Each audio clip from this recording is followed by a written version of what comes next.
Okay, the second topic that I'm going to record today is called Does the Storehouse Mean Church?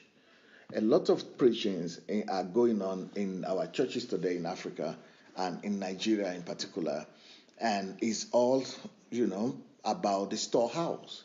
So everybody is reading from Malachi chapter 3, verse 8 to 10, talking about the storehouse. And when they talk about the storehouse, they always refer that to mean the church. Well, the store, one of the meanings of the storehouse could be the church, but if you read the Bible very well, you will discover that the storehouse does not necessarily mean the church. And when it talks about the storehouse, it's not synonymous to the church. Now, the church is one of the places that was used as the storehouse in Israel, but it was not the only place that was used as a storehouse.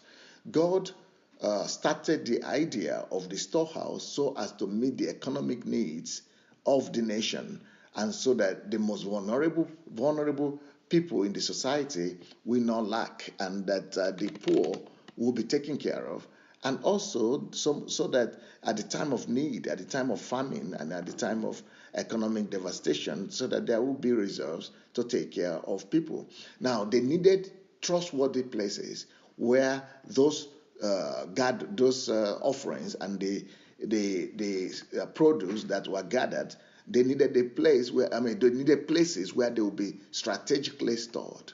So storehouses were built all over the city, and some of them were built around the church so that the Levite will be able to, because church is a place, or temple is a place where people used to gather. A lot of people come to for fellowship, and many of them were in need. So the storehouse, the idea of the storehouse is that there will be storehouse where any center where a lot of people are, so that the leadership, like the leadership of the church and the leadership of the nation, will be able to distribute from those storehouses to the needy people who come around there. So the people who come to the church, the storehouse that is attached to the church will be used as a distribution center for the needy that come to that place. But then they had storehouses for wealthy individuals, and wealthy individuals also had their own storehouses from where they distribute to the needs of the needy in the society. That is why in the Acts of the Apostles, when there was no practice of tithe and offering in the Acts of the Apostles, but there was still offering, and people were bringing their offering and their money.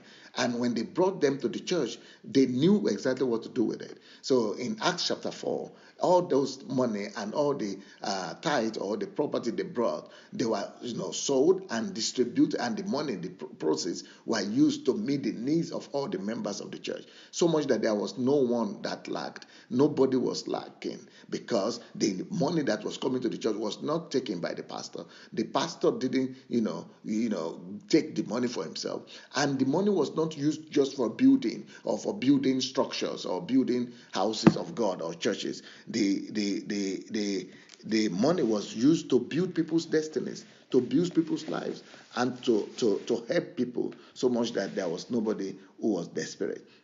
Now, but when people talk about the storehouse today in our African churches, Nigerian churches, they always refer to only Malachi chapter 3. Yes, Malachi chapter 3 talks about storehouse, but that's just one of the storehouses that was in Israel. Let me tell you about other places where there were storehouses in the Bible and that didn't refer to the church at all.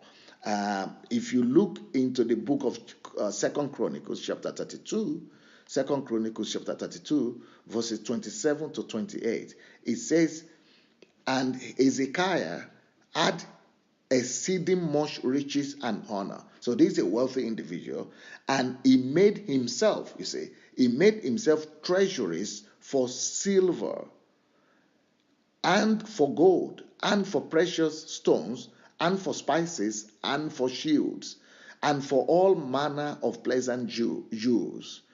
Then he made storehouses also for the increase of corn and wine and oil, and stalls for all manner of beasts, and coats for flock. So this man, Hezekiah, had his own storehouses. And what is the idea of the storehouse? So that it will use it to distribute. So storehouse is not just for the church. So when they talk to you about having storehouse, or when the Bible talks about storehouse, it means that you yourself as a believer, you should have a reserve. You should have an account or a reserve where you keep money from which you will meet the needs of the most desperate people in the society, the most needy people in the society. You can, so that is like saying, if you get your salary, put 10% of it aside, and that 10% use it to meet the need of the people in your village. Put water, help them to get water, or whatever, electricity, whatever they need, or road. Help the widows, help the poor, help the orphans, help the people who are around you, maybe your relatives. Just have your 10% to use for the people who are in need. That is what this Hezekiah was doing. Let me give you another scripture in Genesis chapter 41 verse 56. Let's read it. Genesis 41:56. It talks about Joseph. Joseph also built storehouses all over the country, all over Egypt. You see, so the term of storehouse did not start with Malachi, and it did not start with even the temple of the Jewish temples, because this was in Egypt. Even among unbelievers, they had storehouses. So he's talking about Genesis 41:56 says, and the famine was over all the face of the earth, and Joseph opened all the storehouses, you see. So storehouse is just like warehouse, where stocks and produce and food is stored.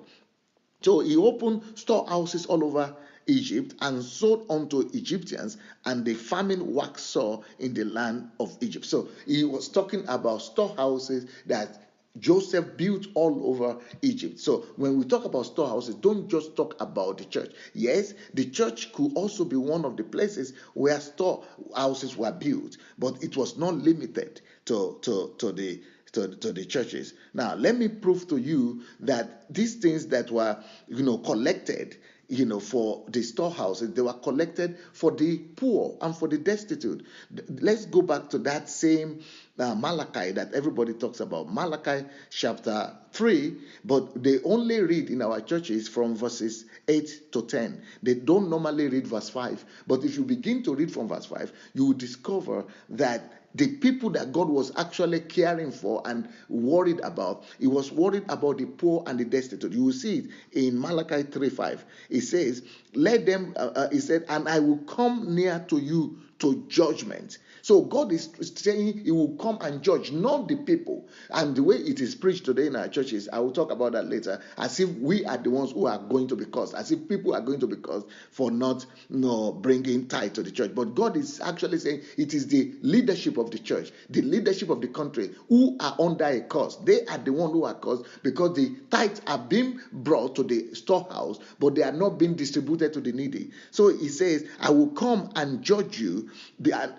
I will judge you because for what? Because you have held the wages and the things that belong to the widow, the fatherless, and the strangers. So the widow, the fatherless, the strangers, and all those people are the ones that was this tithe and offering were meant for. But pastors and leaders were using it for their own good, like the children of Eli.